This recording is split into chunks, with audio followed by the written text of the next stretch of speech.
Hello everyone, welcome to our channel Wealth Ways. So basically guys, हम आज बात करेंगे मनापुरम के ऊपर। आप लोगों ने अगर नोटिस किया होगा, मनापुरम करीब करीब 60% से ड्रॉप हुआ है नवंबर मंथ से। दैट 6 मंथ्स में 60%। सो मैंने थोड़ा फंडामेंटल एनालिसिस करने की कोशिश की, थोड़ी चीज़ें रिपोर्ट पता चली, तो मैंने सोचा उसका पीपीटी बना के आपको थोड़ा प्रेजेंट कर लूँ। ओके। सो हम इस पे थोड़ा डिटेल एनालिसिस करेंगे फंडामेंटल्स का, और आगे मेरा क्या पर्सनल व्यू बन रहा है स्टॉक पे, उस पर हम लोग एनालाइज करेंगे। Okay. So let's go to the computer and फिर हम लोग स्टार्ट करते हैं अकॉर्डिंगली उसके हिसाब से। तो guys, first of all, Manappuram में क्या चल रहा है फिलहाल के लिए हम लोग पहले उस चीज़ को डिसाइड करते हैं, उस चीज़ को देखते हैं कैसा है। ठीक है।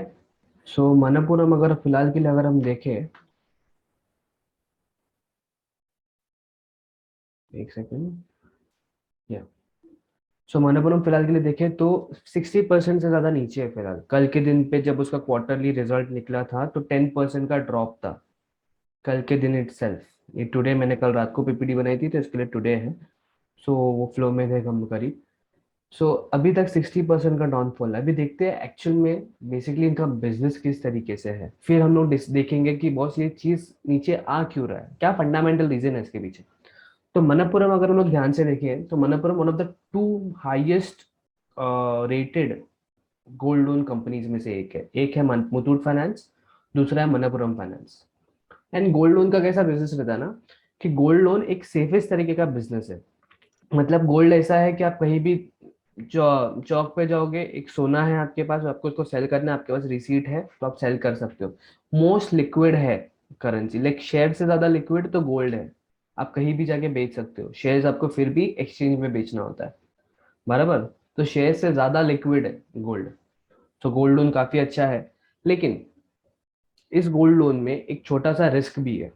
बेसिकली आपने गोल्ड का किसी को लोन तो दे दिया, एग्जाम्पल के तौर पे आपने किसी का गोल्ड लिया और आपको उसने लोन दिया, बराबर। लेकिन इसमें गोल्ड का प्राइस फ्लक्चुएशन होता रहता है। तो ये छोटे छोटे रिस्क होते हैं। अभी सबसे ज्यादा लिक्विड है तो मतलब थोड़ा बहुत डीमेरिट भी रहेगा, और सेफेस्ट है। क्योंकि अगर लेंडर के पास अगर आप दे रहे हो गोल्ड, अगर आप तो आप फिजिकल प्रॉपर्टी दे रहे हो उसको, तो वो जो चीज अगर आपने लोन पेमेंट पेमेंट नहीं किया तो वो उस चीज को बेच सकता है, उसके पास अथॉरिटी है। जैसे हम लोग पतपेड़ी में करते हैं नॉर्मली, अगर आपको पता रहेगा तो जो गोल्ड लोन, जो सोनार के पास जाके लोन देते हैं लोग, अन पैसे लेते हैं वैसा। ठीक है। लेकिन इसमें भी रिस्क है, गोल्ड का प्राइस फ्लक्चुएशन होना। एंड जो एनबीएफसी है वो क्या करती है, वो बुलेट पेमेंट के हिसाब से करती है। मतलब आपको इंटरेस्ट हर महीने देना है, और जो लोन का जो एक पूरा अमाउंट है वो एक साथ में पे करना है। ये नॉर्मली होता है गोल्ड पेमेंट के हिसाब से। ठीक है। लेकिन इसमें भी दो रिस्क है। ये थोड़ा डाइसी है क्योंकि मुझे पता नहीं चला है कैसे हुआ करके, मैंने थोड़ा प्रॉपरली स्ट्रक्चर किया था। तो इस चीज़ के लिए प्लीज़ इग्नोर कर देना। इस चीज़ को कमेंट कर सकते हो अगर ये चीज़ आपको बहुत अच्छा लगा या बहुत बुरा लगा, तो please comment down, so that मैं नेक्स्ट टाइम इस चीज़ को ध्यान रखूंगा। सो अभी एनबीएफसी कैसे मैनेज करती है इस चीज़ को, एनबीएफसी क्या करती है कि ज़्यादा टाइम टेन्योर का देता नहीं है। 3 महीना, 6 महीना, 9 महीना, 1 साल मैक्सिमम शॉर्ट टर्म टेन्योर का लोन प्रोवाइड करती है गोल्ड लोन्स। सो कैसा रहता है, 1 साल में अगर आप नहीं दे पा रहे हो तो आप मतलब कैसा करके समझ में आ जाता है कि बंदा दे पाएगा नहीं दे पाएगा, फिर अगर वो प्रॉपरली दे रहा है तो हम उसको एक्सटेंड कर देंगे फिर, वैसा रहता है। तो वैसा काम होता है इस चीज पे।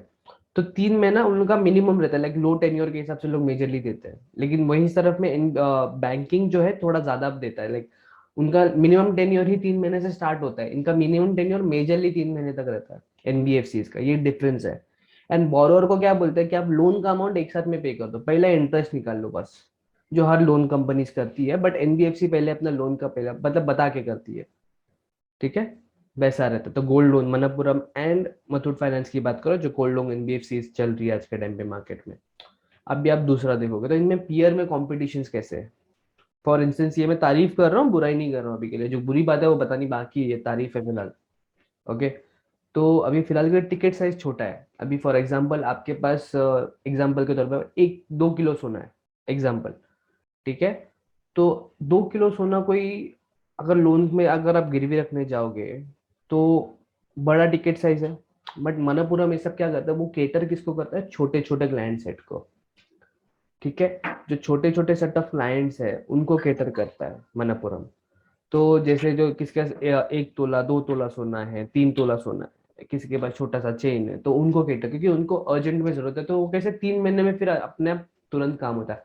और बुक साइज छोटा रहता है तो लोन रिपेमेंट में तुरंत हो जाता है। कभी बड़ा बुक साइज रहता है, कुछ प्रॉब्लम आ गया, लोन रिपेमेंट नहीं हो तो उस वजह से प्रॉब्लम है। तो अगर आप देखो तो मनप्पुरम उस हिसाब से सेफ साइड पे थी इस टाइम तक, ठीक है। और यील्ड भी देख ही सकते हो आप, यील्ड बेसिकली 25% का पिछले कुछ सालों में यील्ड ले रहा था मनप्पुरम।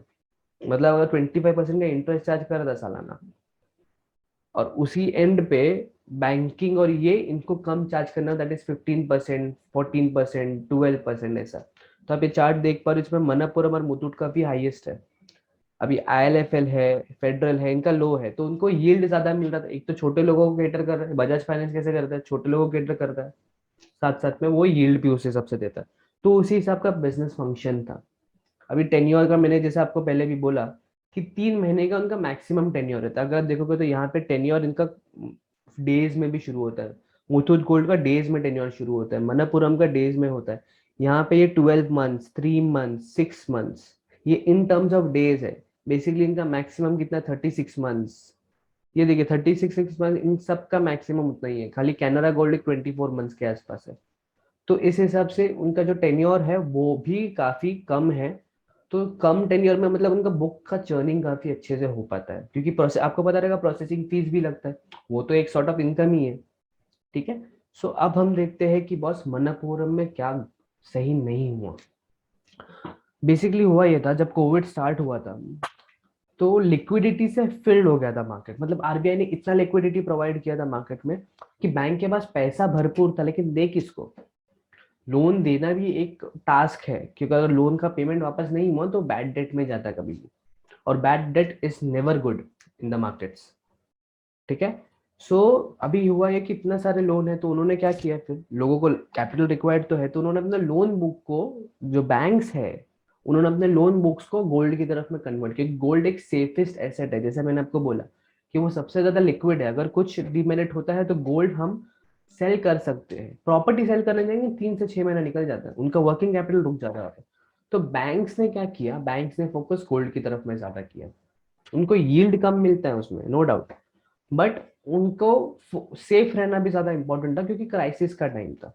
तो अगर आप यहाँ पे देखोगे, मनप्पुरम सिर्फ 19% से ग्रो हुआ है, 33% से मुथूट फाइनेंस ग्रो हुआ है, श्रीराम ट्रांसपोर्ट 31% से ग्रो हुआ है, but IIFL 78%, CSB bank 73%, federal bank 86%। मतलब इनका जो बुक था ये बेसिकली यहाँ पे शिफ्ट हो रहा था। कंपटीशन बहुत ज्यादा हाई था, तो उस वजह से बिजनेस कम आ रहा था उन लोगों को। और उस चीज को टैकल करने के लिए भी, कॉस्ट, अगर आपका बिजनेस कम आ रहा है लेकिन आपका कॉस्ट वैसे ही है, तो आपको उसको टैकल तो करना पड़ेगा। तो उन्होंने क्या किया, कॉस्ट ऑफ फंड जो है वो रिड्यूस हो गया उन लोगों का। उन लोगों का जो लोन दे रहे थे 25 टका, वहां पे 11 टका मिलता है। आप एग्जाम्पल लो, आपके सामने फेडरल बैंक है, आपके सामने मुथूट फाइनेंस और मनप्पुरम है।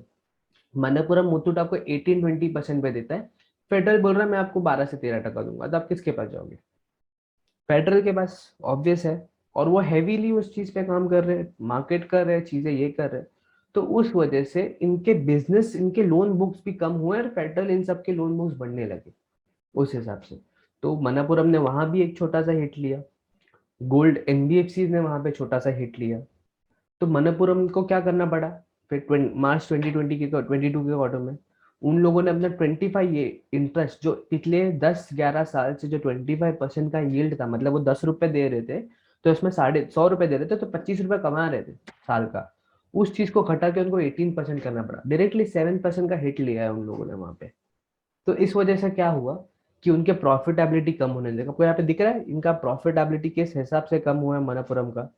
468 करोड़ से लेके कहाँ तक आया है, 200 में 50% ड्रॉप है उनके प्रॉफिटेबिलिटी में, ठीक है। एक सेकेंड, ये क्या हो गया, हाँ। सो प्रॉफिटेबिलिटी 60% कम है इनके प्रॉफिटेबिलिटी में, तो वहां पे एक इम्पैक्ट हो गया। तो अभी देखते हैं कि मैनेजमेंट एग्जैक्टली क्या बोल रहा है इस चीज पे, ठीक है। अभी मैनेजमेंट में आईएफएल का एक कॉन कॉल था, मैंने इसमें यहाँ पे देखा। So it's mainly because of the competition, उनका जैसे कहना है जैसे बहुत ज्यादा कंपटीशन है, काफी एग्रेसिव तरीके से बैंक्स एंटर कर रहे हैं गोल्ड लोन के बिजनेस में। तो अगर उनका एग्रेशन इतना हाई है तो उसी हिसाब से उनका प्राइसिंग भी उनको कॉम्पिटिटर्स के हिसाब से मैच करना पड़ेगा। तो उसके लिए उन्होंने अपना रेट ऑफ इंटरेस्ट कम किया है फिलहाल के लिए। ठीक है। तो ये आईएफएल का मानना है, मनप्पुरम का भी सेम कहना है कि उनको अब तक एनबीएफसी का जो टारगेटिंग बिजनेस है वो 17% के अराउंड से कम हुआ है, और अगर उनको अपना यील्ड 21% के पास मेंटेन करना है तो उनको अपना जो स्लिपेज है उसको कवर करना पड़ेगा। एज दे से देखो, we have challenges and other NBFCs etc, we are winning away customers, particularly higher ticket customers. So in order to bring them back, we have to put advertisements, we have to bring down our yield. Even now the competition in the market, that what I read is NBFC are targeting businesses is where the yield may slip to them around 17% or so, but we are maintaining the yield of 21%. तो उनको advertise ज्यादा करना पड़ेगा, उनको उन्होंने interest कम कर दिया, खर्चा बढ़ गया उनका उसी जगह पे, तो उनको एडवर्टाइज भी उसी हिसाब से ज्यादा करना पड़ेगा, सो दैट अगर उनको वापस से अपने कस्टमर्स विन बैक करने हैं तो। अभी मेरा ओपिनियन है ये, मैं कोई रिकमेंडेशन नहीं प्रोवाइड कर रहा हूँ, मैं सिर्फ अपना ओपिनियन दे रहा हूँ क्योंकि ये स्टॉक मैं अपने पोर्टफोलियो में ऐड करूंगा। ठीक है।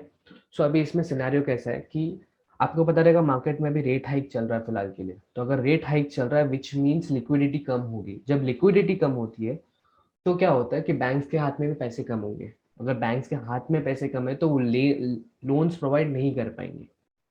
ठीक है। तो एनबीएफसी के लिए एक स्टेबलाइज ऑप्शन भी रहेगा क्योंकि NBFC already short term loan books पे काम ज्यादा करती है, नॉट अ लॉन्ग टर्म।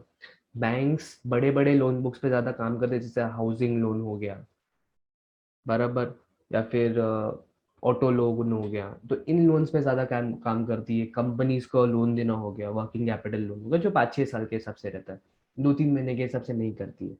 ठीक है। तो मेरा ये मानना है कि this stock at the current price इस, अभी एक ट्रेंड जो है जो यील्ड का कम होने का वो बंद होगा मेरे हिसाब से। ठीक है।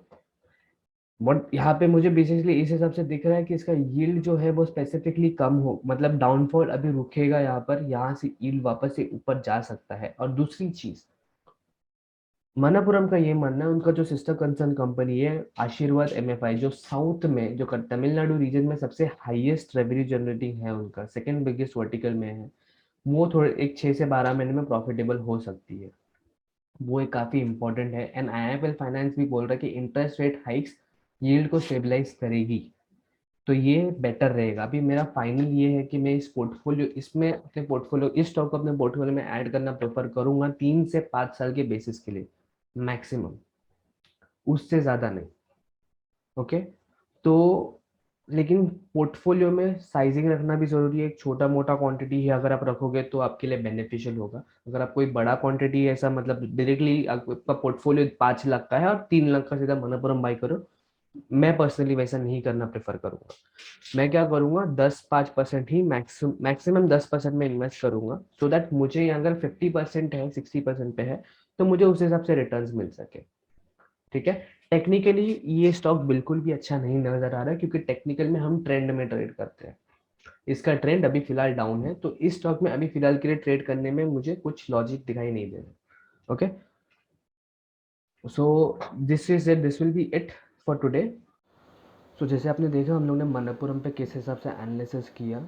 सो अगर आप इन्वेस्टमेंट करना प्रेफर करते हो तो थोड़ा सोच समझ के इन्वेस्ट कीजिए इस चीज़ में। ठीक है। मैंने तो बेसिकली मेरे एनालिसिस है तो मेरे फंडा में, ये मैंने ट्विटर पे देखा था पहली चीज़, तो मैंने फिर थोड़ा एनालिसिस खुद से किया, तो काफ़ी अच्छा एनालिसिस था, मुझे अच्छा लगा। एंड मैंने सोचा कि मैं शेयर कर लूँ, अगर आपको ये कंटेंट अच्छा लगा और आपको वैल्यू कुछ मिली, आपके इन्वेस्टमेंट में कुछ हेल्प आ सकता है, आपके पास ऑलरेडी है मनप्पुरम, तो आप कुछ साइज डिसीजन ले सको इसके जैसे मैंने वीडियो बनाया, तो please do like share and comment and subscribe more importantly, so that मैं कंटेंट मुझे भी थोड़ा अच्छा लगे और मैं भी अच्छे से कंटेंट आपको बना के दे सकूँ फिर उस हिसाब से। ठीक है। Thank you for watching and happy investing.